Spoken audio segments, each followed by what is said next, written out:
Madame, Monsieur, bonsoir. Vous suivez le 19h30 de RTI2 au sommaire aujourd'hui. Une immersion dans l'univers de professionnels exerçant dans le secteur du transport, des entrepreneurs, des leaders syndicaux qui sont devenus une source de motivation pour leurs employés. À l'international en Guinée, c'est désormais acté. Mamadi Doumbouya ne fera pas face à ses principaux opposants. La Cour suprême a validé la liste définitive de 9 candidats à la présidentielle de décembre prochain. Bienvenue si vous nous rejoignez, vous suivez l'information sur la chaîne proche des populations. Ouvrons ce journal ici à Abidjan où certains responsables de compagnies de transport et leaders des syndicats des transporteurs sont de réelles sources d'inspiration pour leur entourage. Une incursion dans leur univers professionnel, précisément dans les communes d'Abobo et d'Adjamé, nous a permis d'entrevoir l'influence qu'ils ont dans leur communauté. Un reportage commenté par Assitan Diarra. Quartier Ndotré, commune d'Abobo. Aussitôt en entreprise, Wabessé Koné, président-directeur général d'une compagnie de transport de la place, fait un tour des bureaux, s'assure que tout va bien et convie le personnel à un briefing pour définir les priorités journalières. Après quoi, il regagne son bureau et s'imprègne des dossiers en cours de validation. Ce manager rigoureux et courtois a su placer le bien-être des employés et des clients au cœur de ses priorités. Pour nous, dirigeants, directeur général, nos collaborateurs sont nos clients. Donc, s'il y a la satisfaction de nos collaborateurs, il y aura forcément la satisfaction du client.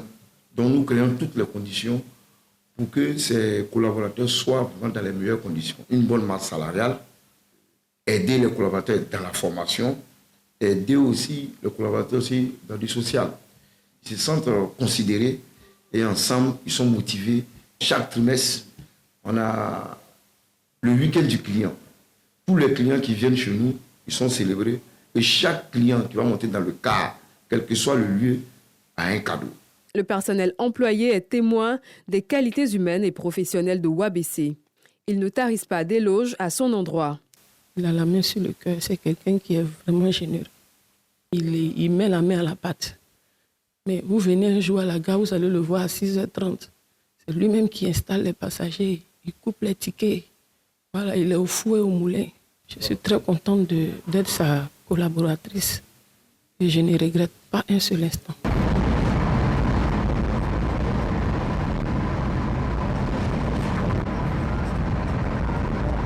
Cap est mis sur la gare routière d'Adjamé pour constater le quotidien des employés et clients. En tout cas, moi, ce qui m'encourage, l'accueil, quand tu viens, en tout cas, le chef il s'occupe bien de l'homme. Bon, en voyageant aussi, en tout cas, celui qui est le convoyeur là, en tout cas, il est tellement bon. Il donne les conseils en cours de route. Si quelqu'un a mal, il n'a qu'à signaler vite pour qu'on puisse trouver remède pour soigner la personne. Le PDG est tellement humble. Quand il arrive, il a la tâche. Et quand tu le vois travailler, toi-même, tu as le courage de travailler comme lui. Toujours dans la commune d'Adjamé, à la gare Gbegba, Adama Touré, président de la coordination nationale des gares routières de Côte d'Ivoire, ne déroge pas à la règle des leaders motivateurs. Comme à l'accoutumée, il s'assure que la discipline est de mise à la gare et rassure les passagers. Ceux-ci sont séduits par cette marque de bienveillance. C'est très très bien pour ce qu'il a fait. Là, pour nous sensibiliser par rapport à ce qu'il a dit aussi, d'aller doucement sur la route quand on a les passagers, de donner conseil à les apprentis, de ne pas être arrogant avec les passagers, de respecter les passagers. Nous sommes très heureux de voir le président sur place parce que ça nous rassure. Parce que grâce à ça, le chauffeur va bien se comporter sur la route et l'apprenti aussi va bien s'occuper de nous, il ne va pas nous insulter, tout ça. Une fois au bureau, il entretient la flamme d'un climat de paix et d'hospitalité. Ce leader charismatique s'est bien imposé les règles de la discipline pour le bonheur de tous. Il nous partage ses expériences. Il ne faut pas être un donneur d'ordre seulement. Moi, je n'appelle pas ça un bon management. Un bon manager, c'est celui qui est à la tâche lui-même, qui respecte la ponctualité, qui est là aux premières heures de la journée et qu'on ne sait pas à quel moment il peut apparaître. Et il faut être à leurs soins. En cas de malaise d'un, il ne faut pas dire envoyez-le à l'hôpital ou bien il n'a qu'à aller à la maison. Il faut être aux soins des gens essayer de les aider. C'est pour ça, au niveau de la coordination nationale des gares routières et au niveau de l'espace que j'ai la responsabilité, j'ai créé une infirmerie. J'ai créé un centre social par le biais de l'État de Côte d'Ivoire. Donc c'est pour vous dire qu'en la matière, tout ça c'est pour le confort de ceux qui travaillent avec moi. Je ne joue pas avec la brutalité, la propriété, la probité et la lucidité. Je refuse tous ceux qui consomment quelque chose de bizarre. Je passe plus de temps là où je travaille que dans mon propre domicile. Vous voyez qu'il est important de créer une convivialité, une atmosphère de paix dans l'endroit où on travaille. C'est mieux, c'est bon même pour ta santé, moi le chef d'entreprise. Dans la sphère entrepreneuriale du transport, le style de direction matérialisé par la rigueur, la courtoisie et l'empathie favorise la motivation du personnel. Toutefois, il convient d'adopter une attitude raisonnable en fonction des objectifs à atteindre en vue d'une rentabilité optimale. 6 ans après les affrontements intercommunautaires qui ont endeuillé Béoumi, la ville a tourné la page. Dans le cadre de la Journée nationale de la paix, nous nous sommes rendus à Béoumi pour constater le vivre ensemble et la paix retrouvée entre les peuples. Laure Goretti et Charles Tatou. En 2019, Béoumi a été le théâtre d'affrontements intercommunautaires entre Malinké et Baoulé qui ont endeuillé des familles. L'erreur est humaine. Mais cette erreur-là, on ne va plus le répéter. Donc, ce que nos parents ont fait là, il ne faut pas qu'on laisse tout tomber. C'est très important, l'alliance là. C'est pour braver ces choses-là. Entre la population Kodé et nos frères malinqués, il y a la parfaite harmonie. Le pardon mutuel a pris mesure la rancune pour le retour du vivre ensemble comme par le passé. Les enfants de nos filles, de nos sœurs, qui sont mariés aux malinqués, ont créé une association. Il y a filles et garçons dedans. Bien avant les présidentielles, je les ai appelés et j'ai causé avec eux. Je leur ai parlé de la cohésion. Comment nos ancêtres ont accueilli les leurs. Il n'y a pas de problème, puisque au marché, ils sont ensemble, à la gare, ils sont ensemble, partout on est ensemble, tout le monde se respecte, avec les chrétiens. Ça va. Les acteurs de cette réconciliation sont, entre autres, les autorités locales, les chefs coutumiers, les guides religieux, les ONG et les leaders d'associations de femmes et de jeunesse. Par leur démarche, les cicatrices ont peu à peu laissé place à la confiance retrouvée au profit de la paix. Chaque vendredi, moi en tant qu'imam, je parle de la cohésion. On a organisé un tournoi de football. Il n'y a pas eu équipe de Malinké et équipe de Baoulé. Voilà. On a fondu tous les gens ensemble pour participer à ce tournoi. Ça s'est très bien passé. Aujourd'hui, Béoumi vit à nouveau au rythme de la paix et de la cohésion sociale des habitants. On fait le groupe avec, on a nos camarades, on se fréquente. En tout cas, on fait les réunions ensemble. Nos frères malinqués. Je suis un mécanicien, je suis né à Béoumi ici. Mes clients, les 95% sont les Baoulés. Quand il y a la paix, nous on avance. Les autorités politiques se réjouissent de ce renouveau. Avec toutes les autorités, nous avons allé au parlement. Nous avons installé des chefs de communauté et des chefs de quartier qui sont les premiers à intervenir lorsqu'il y a des petits soucis au niveau de la population. Ces chefs de communauté et ces chefs de quartier divulguent au jour le jour un message de paix. Dieu merci, toute la communauté nationale s'est mobilisée comme un seul monde pour amener le vivre ensemble. Et depuis lors, nous gardons la paix comme étant l'élément essentiel de la prière de nos yeux. En cette journée nationale de la paix, Béoumi se positionne comme un symbole de la réconciliation véritable. Pour que plus jamais ce défaut de paix ne nous submerge, à l'approche de la date anniversaire de cet événement, nous réalisons toujours une cérémonie mémorielle sur une place dédiée à cet effet. Nous avons initié une grande marche pour la paix. J'ai reçu une invitation par le curieux des catholiques qui va faire une prière le samedi prochain pour la paix, pour la Côte d'Ivoire. Nous-mêmes, par nos actions, faisons tout pour que cette paix-là puisse réellement perdurer. On ne peut faire aucun développement sans la paix. Que Dieu même ait sa main sur Béoumi et que cette paix-là perdure. De la blessure à la guérison, la cité montre que la paix n'est pas un vain mot, mais une décision collective. Le conseil municipal de Gbéléban a tenu sa 3e session ordinaire au foyer municipal de la ville. Cette rencontre a été l'occasion pour le maire Sita Ouattara d'inviter tous les acteurs locaux à rester unis pour poursuivre la dynamique de développement de Gbéléban. Assitan Diarra et Mariam Diallo. Ils se sont réunis au foyer municipal de Gbéléban pour la 3e session ordinaire du conseil municipal au titre de l'année 2025. Au cœur des échanges, le bilan des actions menées au cours de l'année 2025. L'examen et l'adoption du projet du budget primitif 2026 arrêté à 1 639 914 000 francs CFA, soit une hausse de 500 millions de plus que l'année précédente, en équilibre entre recettes et dépenses. Un budget de 1 491 millions consacré à l'investissement et 197 millions au fonctionnement. Un budget tourné résolument vers le développement local, surtout dans les secteurs de l'éducation, de la santé, de l'accès à l'eau potable, mais également les soutiens aux femmes et aux jeunes. Gbéléban affiche toujours fière allure. Les réalisations parlent d'elles-mêmes. On peut citer, entre autres, l'hôpital général doté d'un plateau technique avancé dont les travaux avancent à grands pas.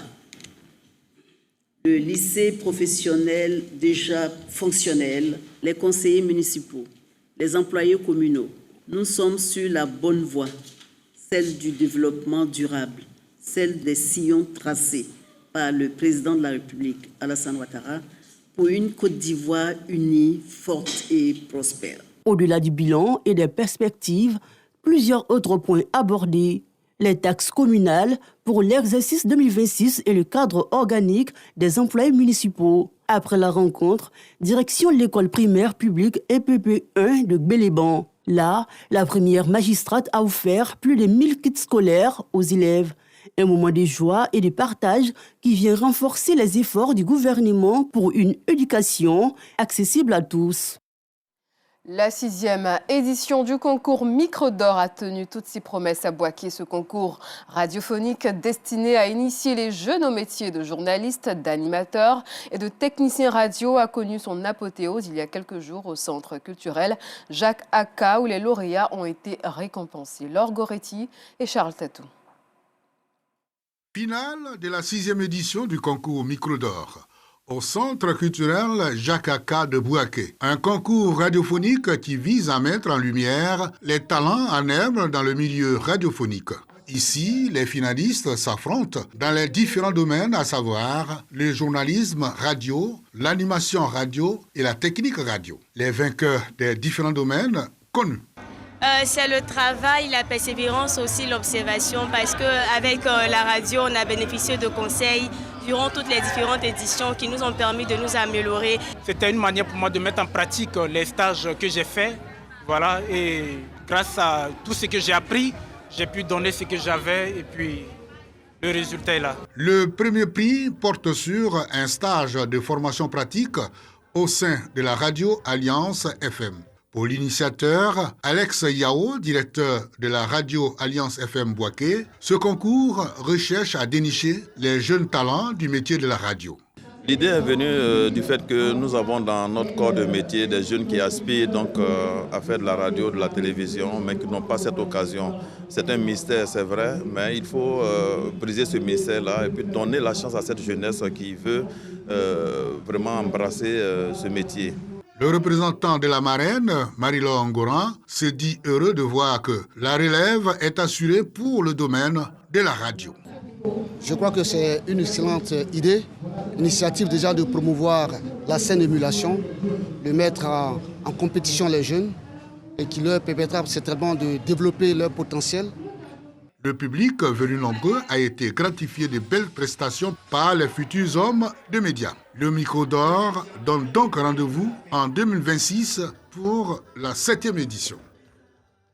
Du micro aux louanges, le cadre change, mais l'émotion reste. L'église centre de transformation des familles a célébré dimanche dernier ses 3 ans d'existence. Le pasteur Kabasele, en compagnie des hommes de Dieu venus des différentes communes du district d'Abidjan, a glorifié Dieu pour ses bienfaits dans la vie des fidèles de l'église. Le compte-rendu de Assitan Diarra, Sidiki Ouattara et Issa Dambélé. Après 3 ans au service des couples et des familles affaiblies par les aléas de la vie, ou les problèmes conjugaux, dans la commune de Cocody, les pasteurs Kabasele et ses fidèles commémorent l'anniversaire des créations de l'église centre de transformation des familles. Témoignages, partage d'expériences et conseils sont au rendez-vous. Je voudrais dire que ça a été une belle cérémonie avec une forte présence du Saint-Esprit et vraiment la grâce de Dieu était là. Nous voulons encourager le révérend pasteur Kabasele dans cette œuvre de formation, d'équipement et de gain d'âme et que le Seigneur continue de bénir son ministère. Cette rencontre a vu la graduation des 18 fidèles de l'église. Je veux dire merci à mes différents responsables qui ont fait corps et âme pour que je puisse être gradué ce soir.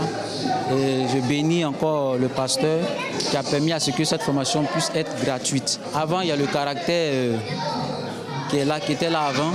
Mais durant la formation, on remarque qu'il y a eu beaucoup de changements de manière physique et spirituelle dans ma vie. Ces 3 ans de l'église, une aubaine pour le pasteur Kabasele et son épouse de rendre gloire à Dieu et d'inviter les fidèles à s'investir davantage dans l'œuvre de Dieu. Oh mon Seigneur et le Sauveur de ma vie, je t'accepte aujourd'hui comme mon Seigneur et mon Sauveur. Remplis-moi, Seigneur, du Saint-Esprit. Je t'invite dans ma vie. Je t'invite, Seigneur, au nom de Jésus. Maintenant, commence à dire les paroles qui viennent dans ton esprit. Chants, louanges et prières ont marqué les 3 années d'existence de l'église centre de transformation des familles. Rendons-nous dans la région de la Maraoué pour parler football. Les cadres de la ville de Saint-Fra ont pris part au tournoi de la paix qui s'est tenu au stade municipal de la ville le week-end dernier. Une rencontre footballistique qui met l'accent sur l'union, le vivre ensemble et la cohésion sociale en renforçant les liens de fraternité entre les populations. Assitan Diarra et Issa Dambélé. Les filles et fils de Saint-Fra autour du sport, c'est l'objectif de ce tournoi de football dénommé le championnat départemental Serge Nedro, un événement initié par les cadres de Saint-Fra. À travers cette coupe que j'ai initiée en collaboration avec le ministère du Sport, c'est de voir vraiment briller les talents de Saint-Fra, la détermination et le courage de notre jeunesse.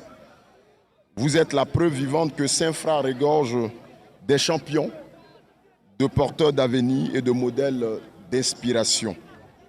Le sport nous enseigne le respect, la discipline et l'esprit d'équipe, les valeurs essentielles pour construire l'unité et le développement de notre cité. La jeunesse de Saint-Fra qui aujourd'hui profite de ce tournoi pour s'épanouir.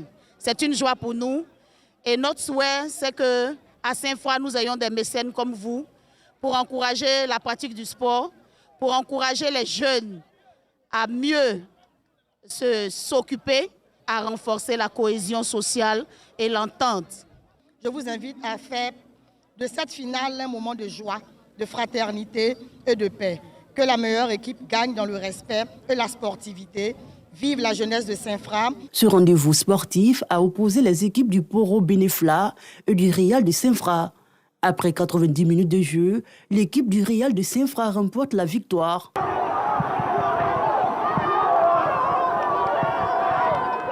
Tenu autour du thème « Jeunesse et cohésion sociale à travers le sport, un levier de développement ». Cette rencontre a enregistré la présence de plusieurs élus et cadres de la région de la Maraoué.